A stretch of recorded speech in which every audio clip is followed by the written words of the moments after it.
안녕하세요. 저는 50대 후반 여자입니다. 저도 나름 우여곡절 겪으면서 험한 인생을 살았다고 생각했는데 얼마 전 제게 일어난 일에 비하면 50년의 세월을 별탈 없이 거저먹었다는 생각이 듭니다. 제게는 보물보다 귀한 딸이 하나 있습니다. 누구에게나 그렇겠지만 자식이라는 게 세상 그 무엇과 바꿀 수 없는 소중한 존재 아니겠습니까? 그런데 얼마 전 하나뿐인 제 딸과 말도 안 되는 일에 휘말리게 돼서 이렇게 몇 자 적어봅니다. 어쩌면 제 딸은 마음속에서 저라는 사람을 지었을지도 모른다는 생각을 하고 벌써 마음이 아려오네요. 제가 처음 딸을 품에 안았던 제 나이 25일 때였습니다. 어린 나이에 남편을 중매로 만나 결혼을 하였고 1년 만에 아이가 바로 생겼는데 우리 부부가 연이 아니었던 건지 아니면 그 사람 생이 짧은 팔자였는지 모르겠지만 제 남편은 저와 아이를 두고 먼저 저 세상으로 떠나갔습니다. 그 사람이 일하던 공장에 큰 화재가 났고 창고 안에 있던 사람이 미처 빠져나오지 못했다는데 처음에 그 말을 듣고는 나와 아이만 남겨두고 떠난 남편이 원망스러워서 며칠 밤을 지새우며 펑펑 울었던 기억만 납니다. 너무 심한 스트레스로 유선 위기까지 왔었지만 고맙게도 아이는 건강하게 태어나 제 품에 안겨주었고 그렇게 저는 팔자에도 없던 과부로 살게 됐습니다. 동네 사람들은 남편 없이 혼자 아이 키우는 저를 보면서 아이고 애기 엄마가 무슨 고생이야. 남편 없이 애 키우는 게 어디 보통 일이야. 그렇다고 엄마가 멀쩡하게 살아있는데 애를 고아원으로 보내는 것도 못할 짓이잖아. 아이고 나라면 못해 그냥 기회될 때 얼른 맹추 같은 남자 하나 잡아서 확 잡아트려버려. 그래야 팔자라도 고치질 하면서 차마 입에도 담지 못할 험한 말들을 해댔고 저는 그런 말들을 들으면서도 악착같이 딸아이를 지켜내기 위해 돈이 되는 일이라면 뭐든 다 하고 살았습니다. 길거리에서 과일도 팔아보고 남의 집에서 가정부도 해보고 여자들은 잘하지 않는다는 이동식 화장실 청소하는 일도 했었지요. 그렇게 금이야 오기야 키운 딸은 누구보다 건강하고 예쁘게 자라주었고 장학금 한 번 놓치지 않고 대학까지 졸업할 수 있게 됐습니다. 그 사이 몇 남자들이 제가 좋다면서 따라다니기도 했고 딸아이 몰래 연애를 한 적도 있었는데 차마 자식이 있는 과부라는 얘기가 입 밖으로 나오지 않아서 얼마 못 가고 헤어진 적도 있었지요. 솔직한 말로 제가 남자여도 자식이 있는 여자를 받아들이는 게 보통 일이 아닐 것 같아서 마음에 드는 사람이 있어도 그냥 저 혼자 마음을 정리한 적도 있었습니다. 하지만 그 빈자리는 제 사랑스러운 딸이 채워주었습니다. 시간이 많이 흘렀지만 아직도 제 머릿속에 선명하게 남은 기억이 딸아이가 처음으로 알바를 해서 첫 월급을 탔던 날이었습니다. 엄마, 나 알바비 받아서 엄마 선물 샀는데 마음에 들지 모르겠다. 너무 비싼 건 못 샀고 그냥 작은 거 샀어. 얼른 풀어봐. 라면서 제 손에 쥐어준 건 여성용 핸드크림이었습니다. 엄마, 이런 게 발라본 적 없지? 평생 고생만 하고. 이제 나도 보니까 너무 일 많이 하지마. 내가 취직하면 우리 엄마 평생 호강시켜줄게. 그러니까 이제 일 그만하고 남자친구도 좀 사귀고 취미생활도 하고 그래. 알겠지? 라면서 제 손에 작은 선물을 쥐어주는데 엄마 자격도 없는 제 밑에서 이렇게 예쁜 딸아이가 자라준 것이 어찌나 감사하던지 그날은 너무 기분이 좋아서 생전 먹어보지도 않았던 비싼 고깃집에 가서 딸아이랑 배 터지게 고기를 구워 먹었던 기억이 납니다. 그렇게 딸아이는 어엿한 직장인이 됐고 저도 나이가 500이 넘으니까 일할 만한 곳도 마땅히 없고 애를 키워놓으니 돈 들어갈 곳도 별로 없어서 동사무소에서 하는 꽃꽂이 수강도 하고 평소 배우고 싶었던 노래를 배우면서 즐거운 나날들을 보냈습니다. 그때는 저도 사람이 고팠던지라 노래 수업에서 만난 저와 비슷한 또래의 남자와 좋은 감정을 가지고 있었는데 수업이 끝나면 같이 밥도 먹고 커피도 마시면서 데이트 같은 걸 했지요. 그런데 하루는 그 남자가 그러더군요. 순정씨 제가 진짜 아끼는 동생이 있는데 그 동생이 순정씨가 보고 싶다고 엄청 보채네요. 같이 꽃밥 한번 먹자고 하는데 어때요? 불편하지 않겠어요? 라고 묻는 겁니다.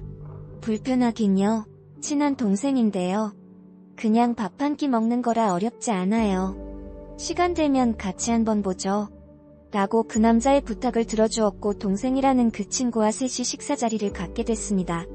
그런데 그 동생이라는 사람을 처음 만났을 때 정말 깜짝 놀랐습니다. 꼭 영화배우처럼 키도 크고 인물도 칠한 것이 너무 잘생겼더라고요. 첫 만남자리라 어색할 줄 알았는데 성격도 어찌나 호통한지 우리 세 사람은 금방 친해졌고 그날 밤 술자리까지 갖게 됐습니다. 그런데 그 남자가 헤어지기 직전 제가 연락처를 묻더라고요. 누나, 그냥 편하게 누나라고 할게요. 가끔 연락해도 되죠? 형, 나 누나한테 밥 좀 얻어먹어도 되는 거지? 질투하기 없다. 나면서 제 연락처를 물어보는데 제 남자친구 눈치가 좀 보이던 찰나 야 당연하지. 우리가 무슨 사귀는 사이도 아닌데 그걸 왜 나한테 물어? 내가 좋으면 연락하는 거지 라면서 황당한 소리를 하는 겁니다. 어린애들도 아니고 직접적으로 사귀자는 말을 하진 않았지만 전 그래도 나름 진지하게 그 사람과 만나고 있다고 생각했는데 사귀는 사이가 아니라니. 그 얘기를 듣고 나니 그 남자한테 정이 확 떨어지더라고요. 그 뒤로는 동생이라는 사람은 제게 매일 연락을 해왔고 단둘이 만나서 즐거운 시간을 보냈죠. 첫 만남에서부터 누나 하길래 저보다 어리다는 건 알고 있었지만 막상 나이를 들어보니 15살이나 어린 남자더라고요. 나이를 듣자마자 겉으로 티는 안 냈지만 내심 놀라기도 했고 이 남자랑은 연인이 될 순 없겠구나 라는 생각이 들었습니다. 그런데 제가 선을 그으면 할수록 그 친구가 제게 점점 다가오는 겁니다. 제가 그때 아는 언니 식당에서 알바를 해주고 있었는데 그 가게로 꽃다발을 보내기도 일이 끝날 때까지 가게 앞에서 저를 기다렸다가 집에 데려다 주기도 하더라고요. 매번 호의만 받기가 좀 그래서 저도 몇 번 밥을 사기도 했습니다. 물론 어린 친구에게 마음이 없었다면 거짓말입니다. 하지만 제가 감당할 수 있는 나이가 아니라는 생각을 100번 아니 1000번이고 더 했었지요. 그냥 잘 아는 친한 동생으로만 지내자라고 몇 번이고 마음을 다 잡았습니다. 그리고 그날도 제가 일이 끝날 때까지 기다렸다가 저를 집에 데려다 주던 날이었습니다. 집 앞에서 차 문을 열고 내리려고 하는데 그 남자가 제 손을 잡으면서 누나, 아니 순정아, 우리 진지하게 한번 만나보자. 너도 다 마음에 들잖아. 뭐가 그렇게 걸리는데? 누가 너랑 결혼하겠대? 그냥 연애만 하자는 거잖아. 내가 나이는 어리지만 그렇게 책임감 없는 놈은 아니야. 솔직히 막말로 아무 말 없이 그냥 유사 연애하듯이 행동할 수 있는데 그건 너무 남자답지 못하잖아. 안 그래?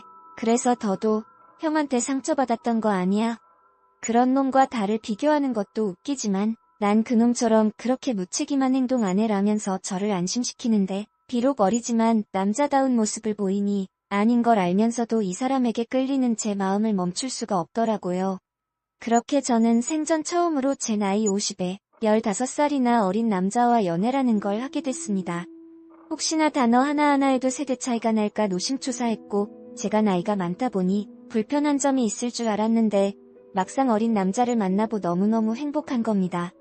또래 남자들과는 다르게 매너도 좋고 센스도 있고 기념일도 잘 챙겨주는데 연애가 이렇게 좋은 건 줄 알았으면 젊을 때 좀 많이 해보는 건데라는 생각이 들 정도로 그 사람에게 푹 빠졌습니다.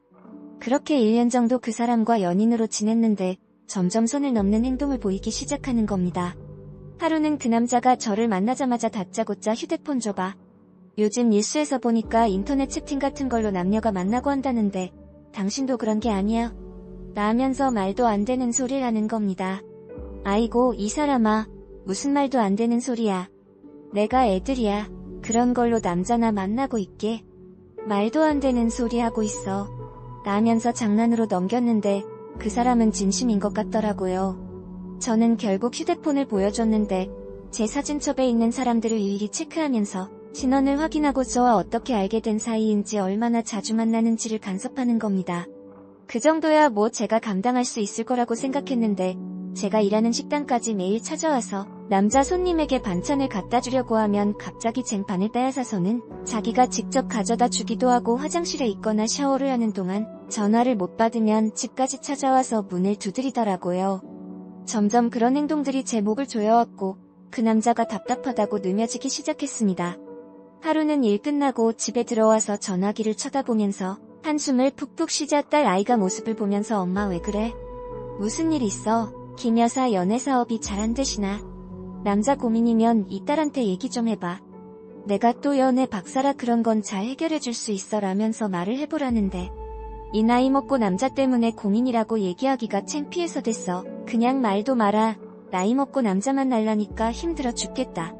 그냥 정리해야지 라면서 말을 막아버렸죠. 그렇게 점점 마음이 지쳐갈 때쯤 그 남자와 정리하게 된 결정적인 계기가 생겼습니다. 그 동네에서 유명하다는 음식점에서 밥을 먹고 나오는데 갑자기 당신이야. 지금 사는 집 당신 집이야? 아니면 전세야? 라고 묻는 겁니다. 그런 건 왜 물어? 내가 이 나이 먹고 집도 없을까봐 그래. 라고 써붙였더니 당신 이름으로 돼 있는 건 맞지? 딸이랑 같이 산지? 그럼 그 집 묘명에 좀 확인해보자. 사람들 얘기 들어보니까 전 남편 명의로 그 집에 살면서 남자한테 꼼짝 못하는 여자들이 많더라고. 맘 같아선 그 집 내 명의로 돌려버리고 당신 집에 들어가서 같이 살고 싶은데 우리가 결혼하기로 한 사이는 아니니까 그렇게는 못하겠고 당신 전 남편이 일찍 죽었다고는 하지만 내가 눈으로 확인하지 않은 이상 그건 모르는 거잖아. 라면서 저희 집 명의를 확인하려고 들더라고요. 안녕하세요. 저는 50대 후반. 제 말을 듣는데 이놈이 내 재산을 거저 먹으려고 하는구나? 라는 생각이 바로 들었고 더 이상 그 말에 대답하고 싶지도 않아서 버럭 화를 내고 집으로 돌아왔는데 그때부터 전화가 미친 듯이 오는 겁니다. 처음엔 받을 때까지 전화를 걸다가 자기도 지쳤는지 1시간에 한 번씩 2시간에 한 번씩 간격을 늘려가더라고요. 결국 저는 벨소리를 무음으로 돌려놓고 잠이 들었는데 아침에 일어나니까 부재중 전화만 50통이 넘게 와 있는 겁니다. 그걸 보고 온몸에 소름이 돋기 시작했고 1년을 넘게 만나면서 나를 그저 좋아하는 줄로만 알았는데 이게 사랑이 아니라 집착이라는 걸 뒤늦게 알아차리게 됐습니다. 결국 저는 그날 바로 휴대폰 번호를 바꿨고 언니 가게에도 더 이상 일을 못하게 될 것 같다고 전화로 통보할 수밖에 없었습니다. 다행히도 그 남자는 제가 어디 아파트에 사는지는 알고 있지만 몇 호까지 사는 줄은 알지 못해서 집까지 찾아오진 못했고 창문을 빼꼼 열어서 쳐다보면 그 남자가 담배를 태우면서 저를 기다리고 있는 모습도 발견할 수 있었지요. 경찰에 신고도 할까 생각했지만 혹시나 이 남자가 저에게 보복이라도 할까봐 겁이 나서 신고도 못하겠더라고요. 그렇게 저는 집에 딸아이만 남겨두고 어릴 때부터 한 동네 살던 언니에게 도움을 요청했고 언니는 다른 건 다 됐고 우선 몸만 오라고 하더라고요. 그렇게 야반도주하듯 남들 다 자는 시간에 저는 몰래 몸만 빠져나왔습니다. 그렇게 그 남자와의 연락을 일방적으로 끊어버린 뒤 몇 번이나 딸아이에게 너도 이제 그 집 나와. 엄마가 길게 말은 못하는데 동네가 좀 위험하기도 하고 너랑 떨어져 사니까 마음이 불편해. 걱정돼서 그런 거니까 대충 정리하고 나와. 라고 설득했지만 엄마, 나 집이 회사에서 5분 거리인데 지금 당장 어떻게 집을 이사해? 어차피 나 그 사람 얼굴도 모르고 그 사람도 나 모르는 게 아니야. 엄마가 내 딸인 줄도 모르는데 그냥 여기서 지내면 안 돼? 내가 애도 아니고 너무 걱정하지 마.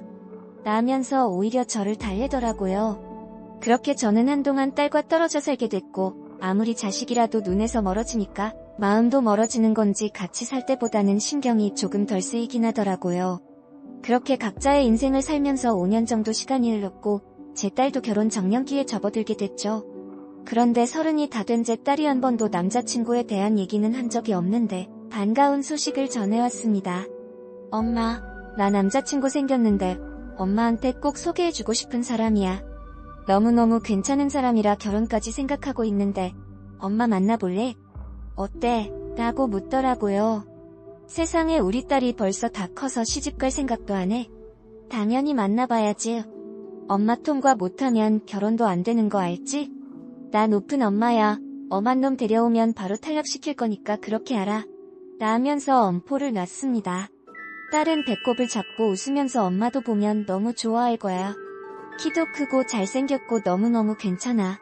엄마랑 성격도 잘 맞을 거야. 아마 100점까진 아니어도 90점 정도는 될 것 같은데. 라면서 자신감을 보이더라고요.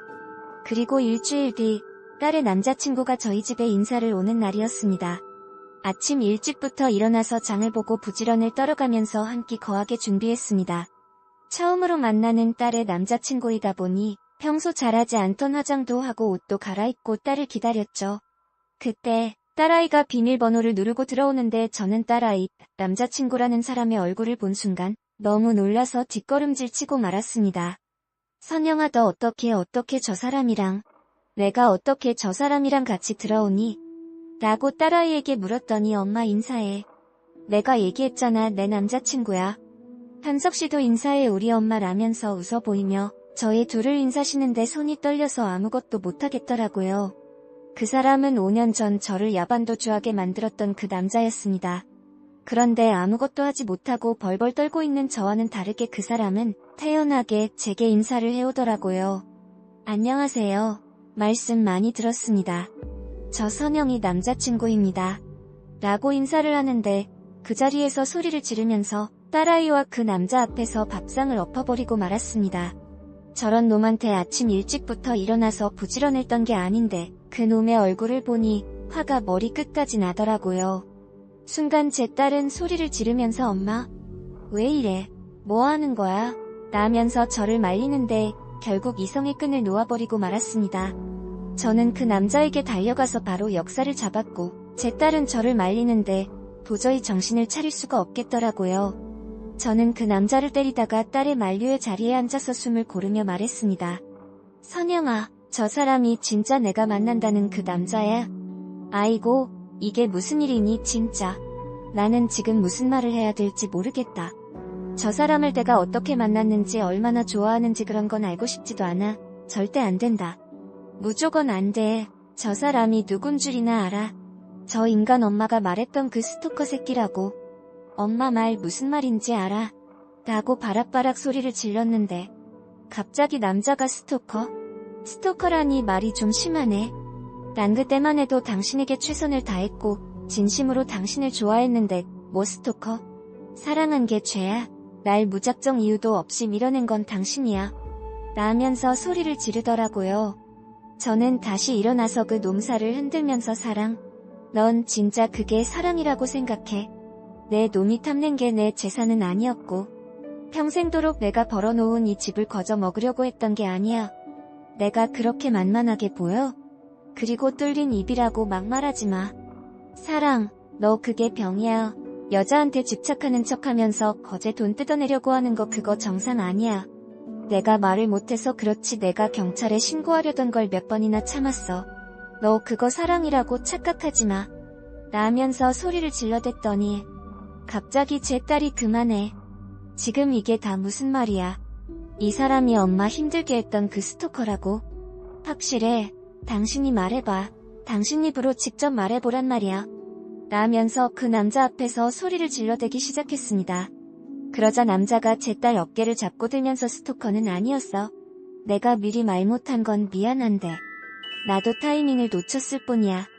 너한테 진작 말하려고 했는데 내가 너네 엄마랑 사귀었던 사이라고 어떻게 말을 하겠어? 근데 오해는 하지마. 나랑 저 여자 정말 아무 일도 없었어. 그냥 손잡고 데이트한 게 전부야. 내가 나이도 많은 저 사람이랑 뭘 하겠어? 그리고 여기서 다 말할 순 없지만 나한테도 시간이 필요했어. 나보다 8살이나 어린가. 내 마음을 어떻게 이해할 수 있겠어? 넌 이해 못해. 아마 죽어도 이해 못할 거야. 라면서 온갖 슬픈 연기를 하기 시작하는 겁니다. 그리고는 그 남자는 갑자기 밖으로 뛰쳐나가 버렸습니다. 야 이 새끼야 너 거기 안 서. 당장 내 딸이랑 헤어져. 이 족제비 같은 새끼야. 라면서 그 남자 뒤에 대고 소리를 지르는데 엄마 그만해. 엄마도 잘한 거 없잖아. 저 남자가 엄마보다 어려도 한참이나 어린데 저런 남자랑 연애를 했다고? 난 엄마가 남자 때문에 힘들어할 때 당연히 엄마 또래랑 만나는 줄 알았어. 어리다는 얘기를 들었을 때도 많아야 3살 아니 5살 정도겠지 생각했어. 근데 뭐 15살이나 어린 남자? 솔직히 너무한 거 아니야. 그러면서 저 남자가 스토커라고 일방적으로 연락 끊고 잠수 타버리면 끝이야. 이건 엄마도 잘한 게 없어.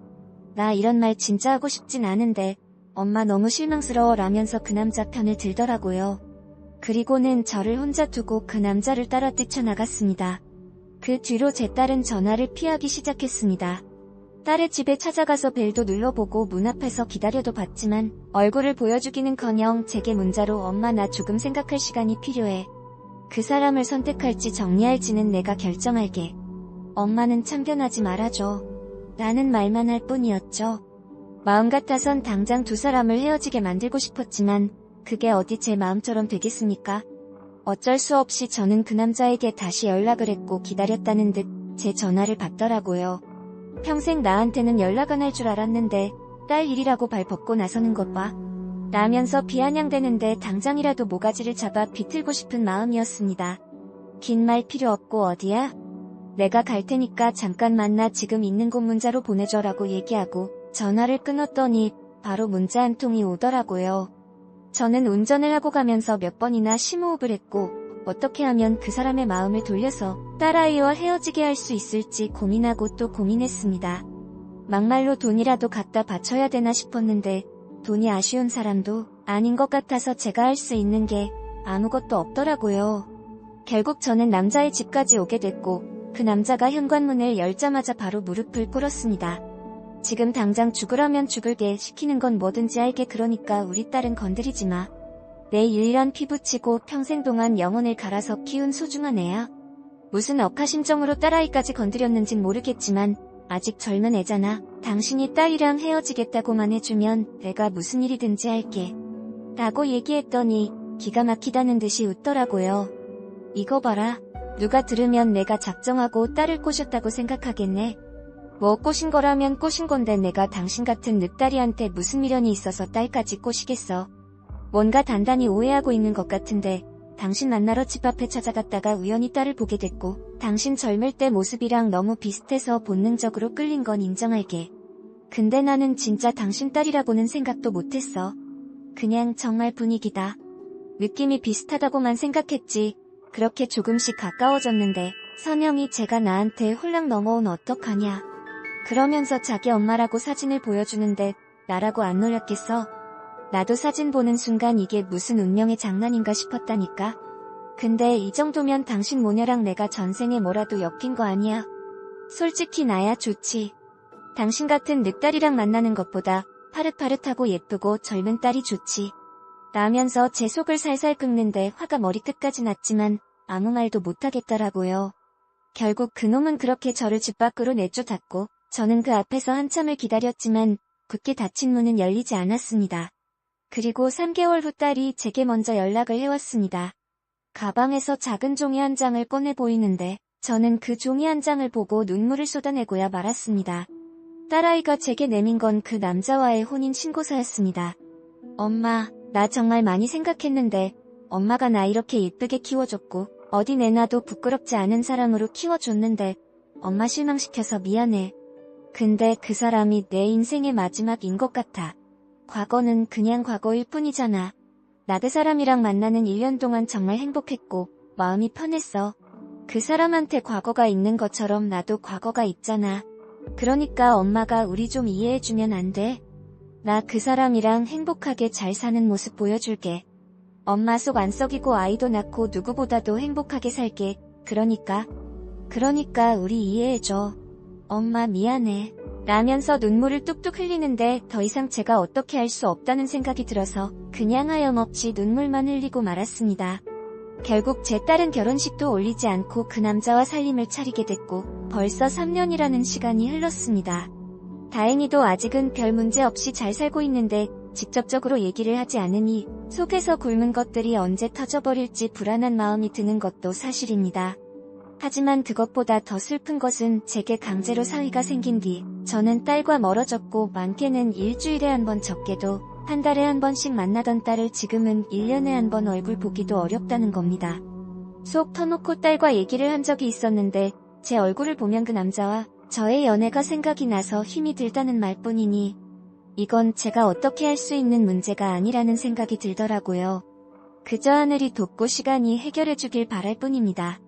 그 후로 저는 남자는요, 취미생활이나 친목 도모도 하지 않고 친한 언니의 식당에서 일을 하면서 지내고 있습니다. 혹시나 제게 또 이런 일이 생길지도 모르다는 두려움과 남자복이라곤 지지리도 없는 게 제 팔자인 것 같아서 그냥 이대로 제 모습을 받아들이며 살기로 했습니다. 남자친구라도 있다면 인생이 황홀하겠지만 그 황홀함 때문에 제 인생을 망칠 거라는 두려움이 아직도 저를 붙잡고 있네요. 제 말을 듣는데 이놈이 내 재산을 거저먹어